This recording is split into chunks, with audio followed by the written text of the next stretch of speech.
இன்றைக்கி நமக்கு மசாலா வேர்க்கடலை எப்படி செய்கிறதுன்னு பார்க்கலாம். அதுக்கு 1 கப்பு வேர்க்கடலை எடுத்துருக்கிறேன். இது வறுக்காதது. 3 teaspoon chilli powder, Kashmiri chilli powder. இது 1/4 ஸ்பூன் மஞ்சள் தூள், 2 டேபிள் ஸ்பூன் அரிசி மாவு, 4 டேபிள் ஸ்பூன் கடலை மாவு, 1/4 ஸ்பூன் காயம் வேணும், சால்ட் வேணும், கருவேப்பிலை, 1/2 ஸ்பூன் பெருஞ்சீரகம், அதாவது சோம்புன்னு சொல்லுவோம்ல அது, பூண்டு ஒரு 10 பல்லு சும்மா கல்லில் இடித்து வச்சுருக்கிறேன். இப்போ செய்கிறது ஸ்டார்ட் பண்ணலாம். இப்போ ஒரு பாத்திரத்தில் இந்த கடலையை போட்டுட்டு இதுக்கு கொஞ்சம் சால்ட்டு போடலாம்.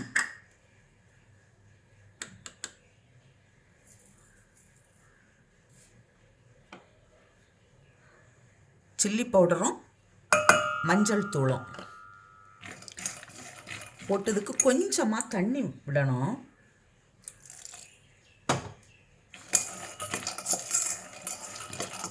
இந்த கடலையில் தண்ணி பட்டிருந்தா போதும், இல்லைன்னா நமக்கு இதை கடலையை க்ளீன் பண்ணியே எடுத்தால் போதும்.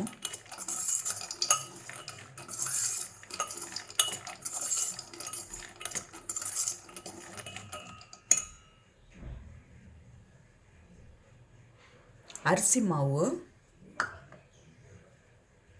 கடலை மாவு போடுறேன்.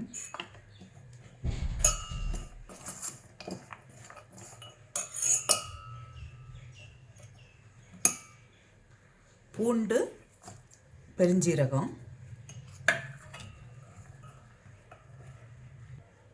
இப்போ இதில் கொஞ்சமாக தண்ணி தெளித்து மிக்ஸ் பண்ணி எடுக்கலாம்.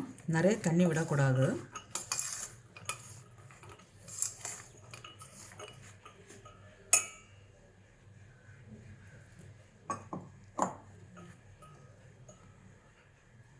இப்போ கொஞ்சம் காயத்தூள் போடலாம்.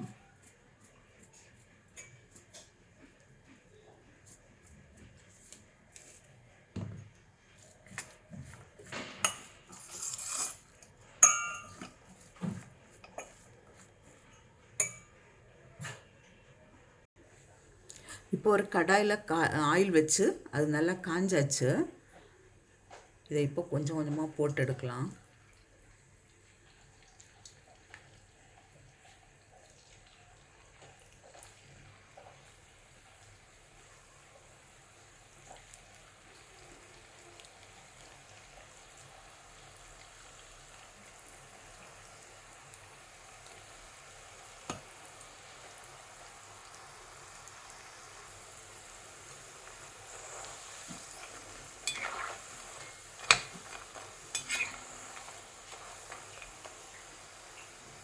இப்போ கொஞ்சம் கருவேப்பிலையும் போடுறேன்.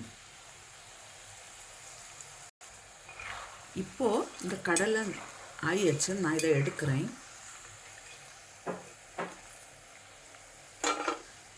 இதே போல் மீதி இருக்கிற எல்லாமே நமக்கு செய்துட்டு பார்ப்பேன்.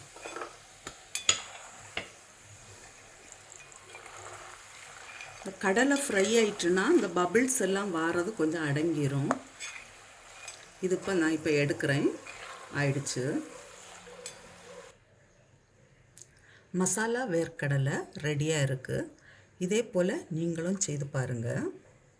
இது நல்ல கிறிஸ்பாக இருக்கும். சவுண்டு வருதில்ல?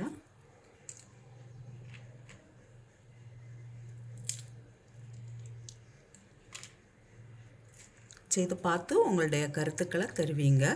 உங்களுக்கு இந்த சமையல் பிடிச்சிருக்குன்னா சப்ஸ்கிரைப் பண்ணுங்கள். உங்களுடைய ஃப்ரெண்ட்ஸுக்கெல்லாம் ஷேர் பண்ணுங்கள்.